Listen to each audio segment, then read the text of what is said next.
नमस्कार मित्रांनो, आजपासून आपण सुरुवात करत आहोत सरासरीला. तर सरासरीचे गणित सोडवण्यासाठी सगळ्यात महत्त्वाचा एक बेसिक फॉर्म्युला आहे T=n×a.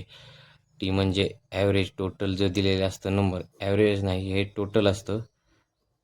n म्हणजे नंबर आणि a म्हणजे ॲव्हरेज दिलेलं असतं. तर या आपण गणित सोडवून त्यात हा प्रत्यक्ष फॉर्म्युला लावून बघू.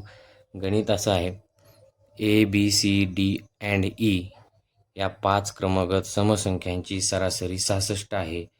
तर सरासरी आपल्याला ऑलरेडी दिली आहे, म्हणजे सरासरी म्हणजे कधीही मधली संख्या असते. आता 5 संख्या आहे, त्यातली मधली संख्या जी आहे ती 66 आहे.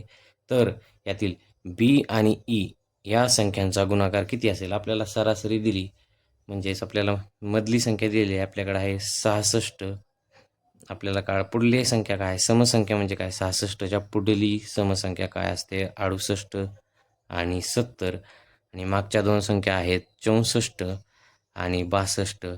तर याला नंबर देऊन घे. हे आहे ABCD आणि E या 5 संख्या आहेत. आपल्याला विचारले बी आणि ईचा गुणाकार काय असेल? बी काय आहे? 64 गुणुले 70 हे असेल आपलं उत्तर.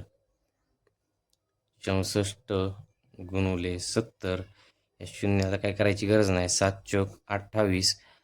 28ला 8, 8 आले 2, 6 सती 42, 42 आणि 2 44. हे शून्य जशाल तसं उत्तरात घ्यायचं. 4480 हे आपलं उत्तर असेल. पर्याय क्रमांक 3, 4480.